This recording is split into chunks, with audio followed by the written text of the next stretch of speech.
할렐루야. 성도님 한 분 한 분 진심으로 사랑하고 축복합니다. 또 2부 예배 온라인으로 실시간 지금 함께하고 계시는 우리 성도님들도 축복합니다. 1부 예배 마치고 2부 예배 이렇게 준비하시는 집사님들 그래요. 1부 예배 이렇게 많이 오시냐고 막 그러는 거예요.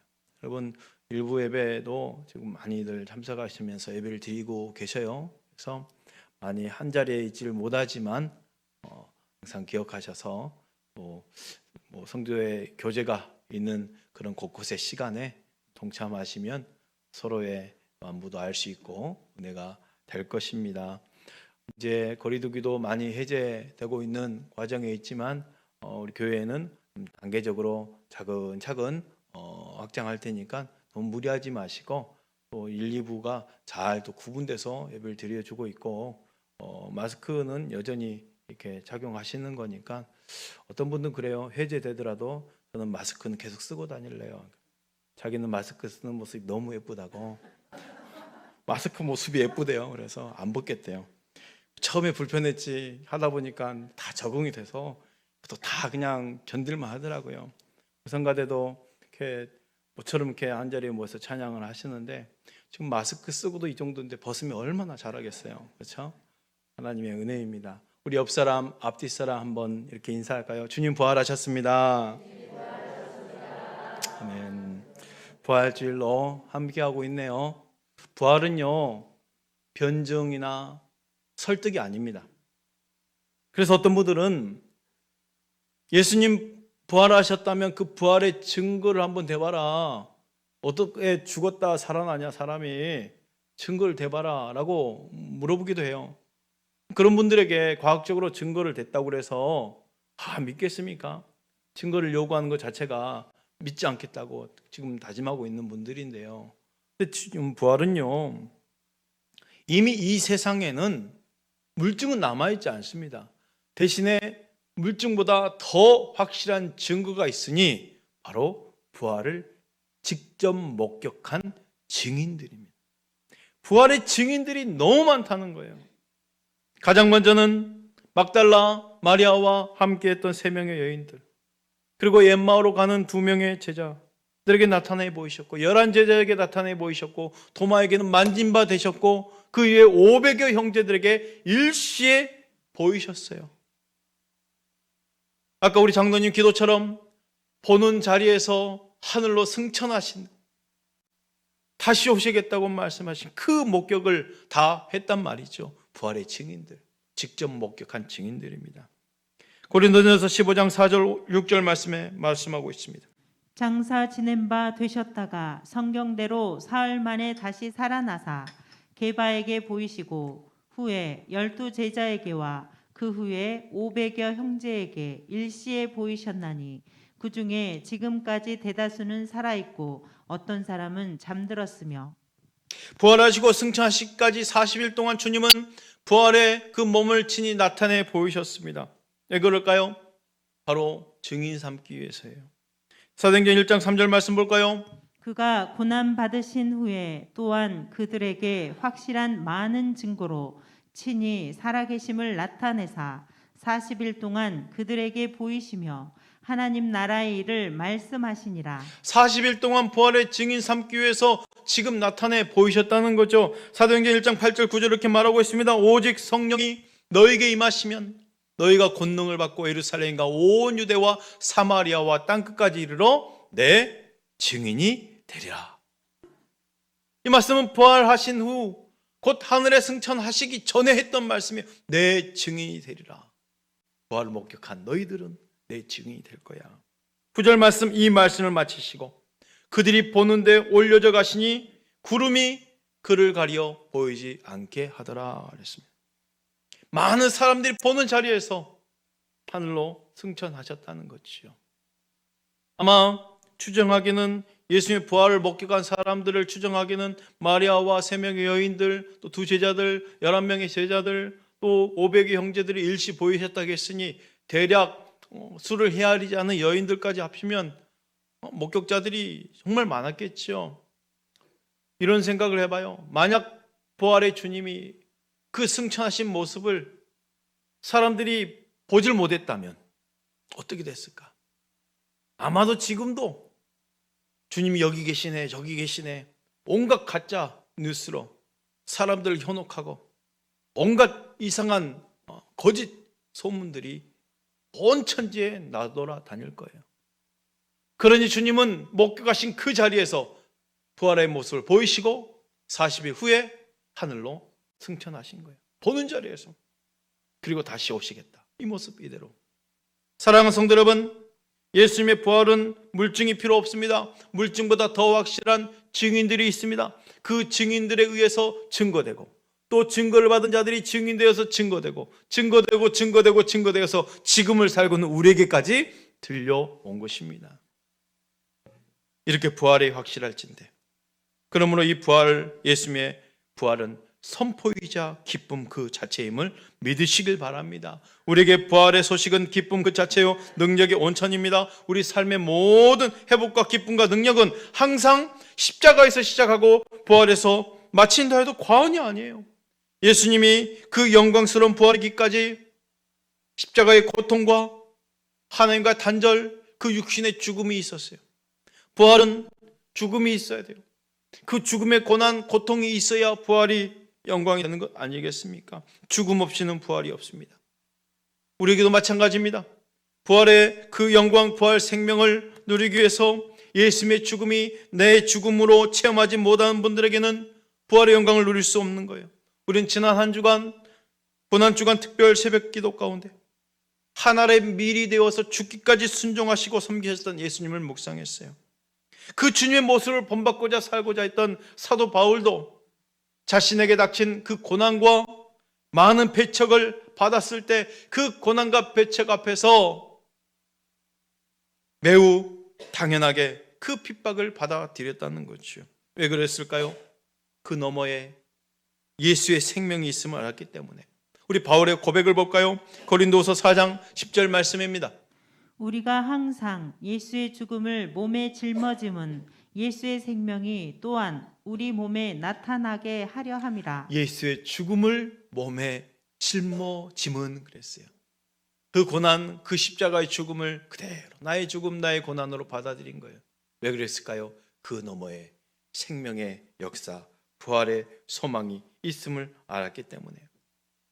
고난 주간을 보내면서 우리 교회 한 권사님이 개인적으로 간증을 하셔요. 요즘 감동의 눈물로 은혜로 살고 있다고.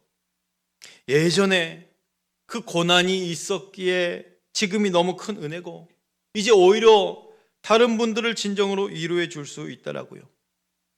힘들어서 울고 있는 저들에게 울지 마라고 했다고 해서 그분들이 눈물을 뚝 그치고 안 울 수 있습니까?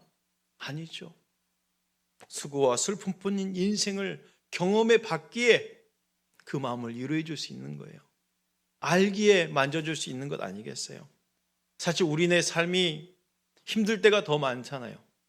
나 괜찮아 라고 말하지만 사실 안 괜찮은 게 더 많습니다. 때로는 아픈데도 아무렇지도 않은 듯 안 아픈 척 억지로 웃어 보이고. 왜 그럴까요? 사랑하는 주위 사람들에게 걱정을 끼치지 않으려고 하겠죠. 우리나라 사람들은 예로부터 이런 안 그런 척 하는 문화가 자리 잡아 있죠. 힘들어도 안 힘드는 척, 슬픈 일이 있어도 아무 일 없는 척, 체면과 위선의 그 문화였어요. 지금 이 자리에 계신 우리 성도님들도 정말 말쑥하게 정말 예쁜 정장들을 입고 앉아 계시니까 정말 아무 일 없는 것처럼 보이지만 사실 우리네 인생이 그러지 않잖아요. 우리네 삶 눈물 없이 살아가는 사람 어디 있겠습니까? 하지만 사망을 이기시고 부활하신 주님 앞에서는요, 숨기지 않으셔도 된다는 거예요. 감추지 않으셔도 된다는 거예요. 힘들면 힘들다고, 아프면 아프다고, 눈물이 나면 눈물이 나는 그대로 우리 주님께 보이십시오. 사람에게 아니라 주님 앞에 눈물을 흘리십시오. 주님 앞에서만큼은 애써 눈물을 거두려고 하지 않으셔도 된다는 겁니다. 우리 하나님이 그 눈물을 닦아 주실 것입니다. 하나님 닦아주신 눈물이 있어요. 사람은 누구나 눈물을 흘리고 삽니다. 누구나 눈물을 흘리고 산다 해서 그 눈물이 동일한 눈물이 아니에요. 성경은 이 눈물을 기준으로 두 부류의 사람으로 정확히 나뉘어요. 하나님의 심판대 앞에서 그 눈물을 중심으로 두 부류가 극명하게 나뉘는데, 새 예루살렘에 들어가서 하나님의 영광과 함께 영원히 함께 복을 받는 자들은 그 눈에서 눈물을 하나님이 다 닦아주시지만, 반대로 바깥 어둠에 내던져진 자들은 슬피 울며 이를 간다 했습니다. 그 눈물로 갈려지는 것을 보십시오. 전자를 볼까요? 하나님께서는 그들의 모든 눈물을 닦아주시네요. 계시록 21장 1절부터 4절 말씀입니다. 또 내가 새 하늘과 새 땅을 보니 처음 하늘과 처음 땅이 없어졌고 바다도 다시 있지 않더라. 또 내가 보매 거룩한 성 새 예루살렘이 하나님께로부터 하늘에서 내려오니 그 준비한 것이 신부가 남편을 위하여 단장한 것 같더라. 내가 들으니 보좌에서 큰 음성이 나서 이르되, 보라, 하나님의 장막이 사람들과 함께 있음에 하나님이 그들과 함께 계시리니 그들은 하나님의 백성이 되고 하나님은 친히 그들과 함께 계셔서 모든 눈물을 그 눈에서 닦아주시니 다시는 사망이 없고 애통하는 것이나 곡하는 것이나 아픈 것이 다시 있지 아니하리니 처음 것들이 다 지나갔음이러라. 모든 눈물을 그 눈에서 닦아주시니 했어요. 왜 웃음을 주겠다라고 말하지 않고 그 눈물을 닦아주시겠다 했을까요? 이 세상에는요, 그 어떤 것도 나의 눈물을 닦아줄 위로와 평안이 없기 때문이에요. 오직 주님만이 우리 눈물을 닦아주실 수 있습니다. 내 눈에서 눈물을 닦아주시는 것은 온전한 회복을 묘사하고 있는 표현이에요. 하나님의 백성은 이전에 겪었던 시련으로부터 영원한 안식을 받는다는 거죠. 하나님이 모든 눈물을 그 눈에서 닦아주시기 때문입니다. 우리 인생 눈물을 흘릴 수밖에 없는 그 인생임을 우리 주님도 더 잘 알고 계셨어요. 그래서 우리 주님도 눈물을 흘리셨어요. 사랑하는 그 나사로의 죽음 앞에 눈물을 흘리셨어요. 아니, 하나님이신 그가, 전능하신 그가, 지금 당장이라도 나사로를 살릴 수 있는 그가 그냥 살리면 되고 기쁨을 주면 되는데 왜 눈물을 흘리셨을까?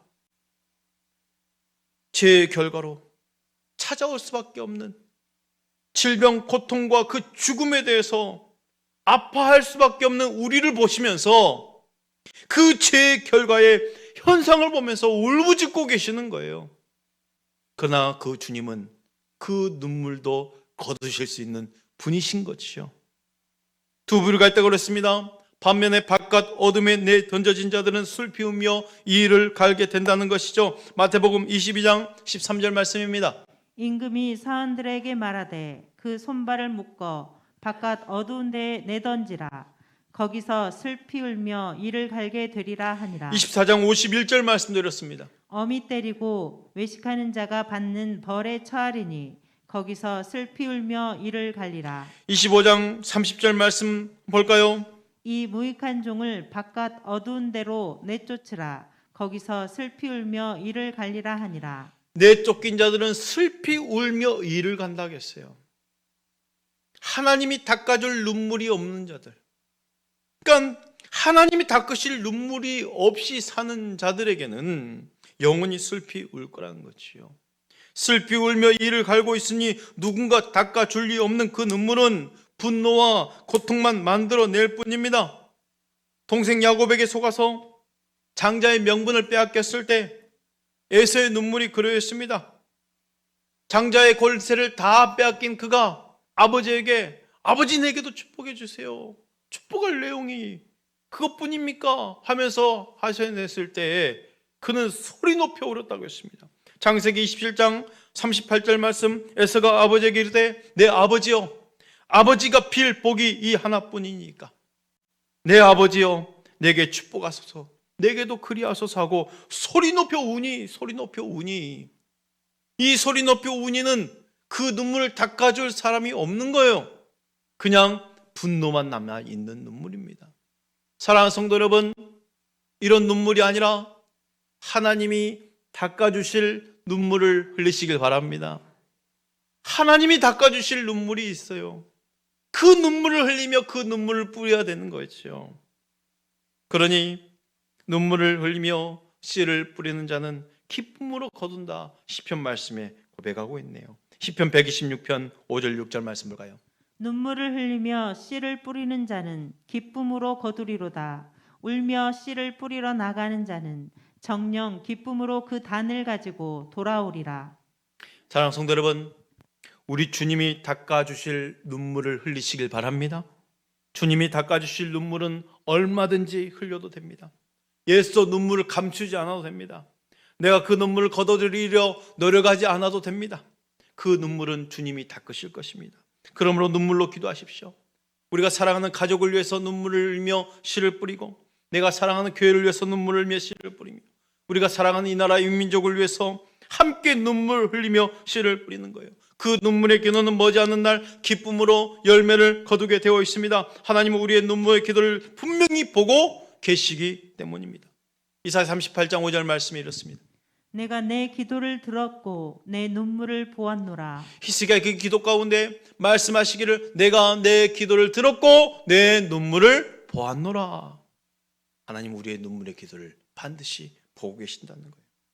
방황한 내 자녀를 위해서, 믿지 않는 내 가족을 위해서, 온갖 정치적 이데올로기 때문에 분열된 이 나라 이 민족을 위해서, 꿈과 비전이 사라져가는 청년들을 위해서, 믿음의 야성이 잃어가는 교회를 위해서, 고통 가운데 눈물 짓고 있는 우리 성도들과 이웃들을 위해서 그리스도의 심장으로 눈물을 흘리시길 바랍니다. 그 눈물을 우리 주님이 나로부터 깨끗하게 씻으실 것입니다. 계시록 7장 17절에 이렇게 말씀하고 있습니다.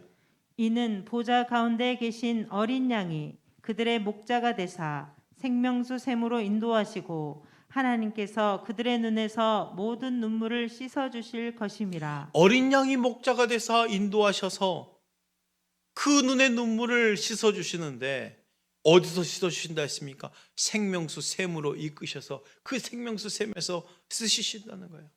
어린 양이 목자가 되셔서, 누굽니까? 예수 그리스도께서 목자가 되사 우리를 생명샘으로 이끄시네요. 생명샘에 모든 눈물을 씻어주시면서 우리에게 영원한 교제를 갖게 되는데, 단순히 눈물을 닦아주시는 의미가 아닙니다. 이 생명수 샘의 의미가 뭐예요? 바로 영생과 구원을 상징하잖아요.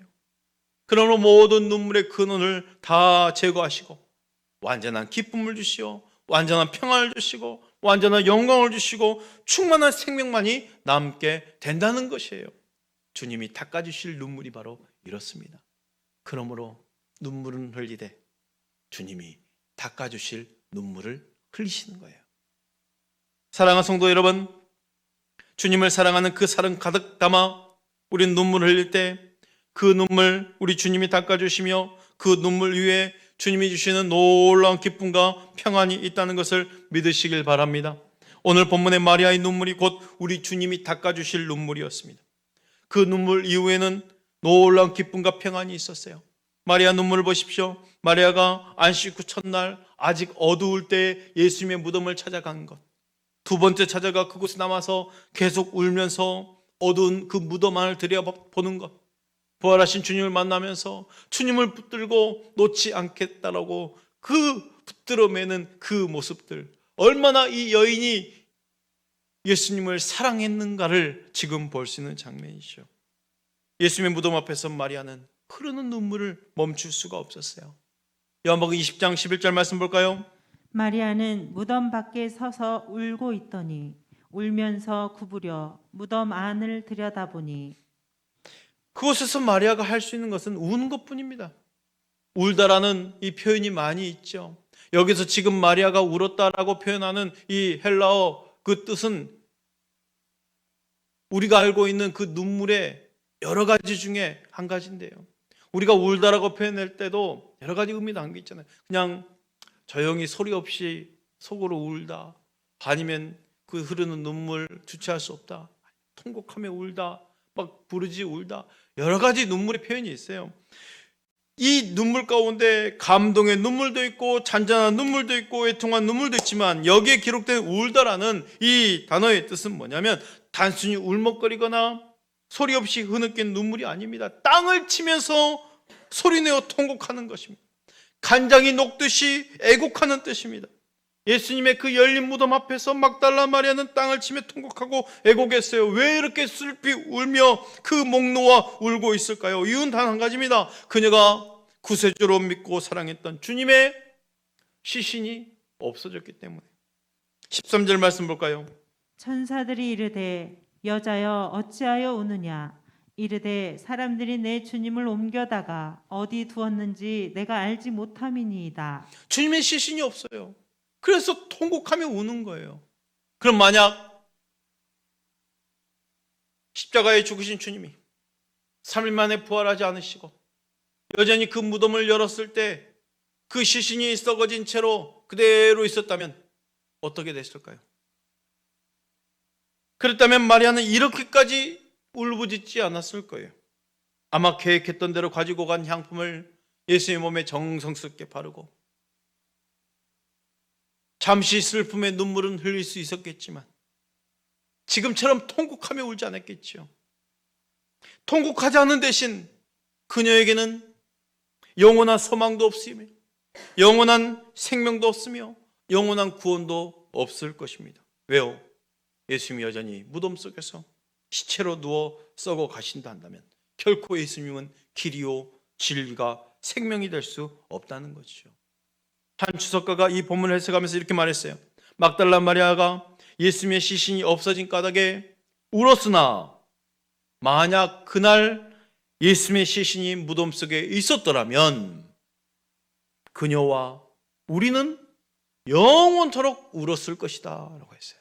무슨 말입니까? 마리아의 눈물은 그때뿐이었다는 거예요. 그 눈물은 부활하신 주님이 거두셨기 때문에. 맞는 말입니다. 만약 예수님의 시신이 무덤 속에 그대로 있었더라면 생명과 부활도 없으며 이 땅에 교회는 존재하지도 않았을 거예요. 그냥 모든 사람들이 이 땅에 살다가 끊임없이 슬피 울며 절망 가운데 생을 마감하게 될 것이에요. 소망도 구원도 없이 말입니다. 그러나 막달라 마리아 갔을 때 예수님의 시신은 보이지 않았고 무덤은 비어 있었어요. 그것 때문에 마리아는 통곡하며 울었지만 그 울음은 그거 한 번으로 좋겠다는 거예요. 충분했어요. 예수님의 시신이 사라졌기에 그녀의 울음은 기쁨과 찬양으로 바뀔 것이기 때문입니다. 예수님의 시신이 없어졌기 때문에 부활하신 주님을 만난 것이요, 그 주님으로부터 영원한 생명, 영원한 구원을 얻은 것입니다. 지금을 살고 있는 우리도 마찬가지예요. 주님의 시신이 없기에, 그곳에 없기에 부활하신 주님이 지금 우리와 함께하는 것이요, 주님의 시신 그곳에 없기에 지금 우리 곁에서 우리의 눈물을 닦아주시며 기쁨 가운데 우리를 위로해 주신다는 것입니다. 그 눈물을 닦아주시며 슬픔이 변하여 기쁨이 되었네요. 마태복음에서는요, 그 여인의 그 눈물 통곡 가운데 그 이후에 이 여인이 어떤 감정을 가졌는지를 기록해주고 있어요. 마태복음 28장 8절 볼까요? 그 여자들이 무서움과 큰 기쁨으로 빨리 무덤을 떠나 제자들에게 알리려고 다름질할세. 그녀는 제자들에게 예수님 부활의 소식을 알려주려고 달려간 거예요. 이전까지만 해도 통곡하면서 울었던 그들인데 이내 저들의 감정은 무서움과 큰 기쁨으로 바뀌었다는 거예요. 무서움과 큰 기쁨. 여기서 무서움 뭘까요? 무서움은 지금 여기에 병사들도 느꼈던 그 두려움이 있는데 병사들이 가졌던 그 두려움과는 전혀 다른 두려움입니다. 병사들이 느꼈던 두려움은 하나님을 만나지 못하는 그 엄청난 공포 두려움이지만 이 마리아가 느꼈던 두려움, 그 두려움이 아니에요.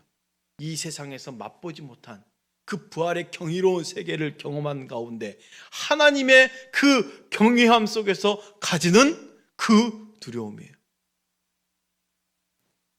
병사들이 느끼는 그 공포가 아니라 경이로움, 하나님을 경외하는 그 경외함이었다는 것이요. 통곡했던 그 여인들이 부활하신 주님이 그 눈물을 거두셨을 때 이제 하나님의 영광의 경외함과 큰 기쁨이 넘치게 되었다는 것입니다. 이미 예수님은 십자가를 메고 골고다를 향해 가실 때 울며 따라오는 여인들을 향해서 이렇게 말했어요. 나를 위해 울지 말고 너희와 너희 자녀들을 위해서 울라. 그래서 울지 말라는 말은 단순히 눈물을 흘리지 말라 이 말이 아니에요. 너희의 그 슬픈 그 눈물은 내가 다 닦아줄 거야. 기쁨 줄 거야.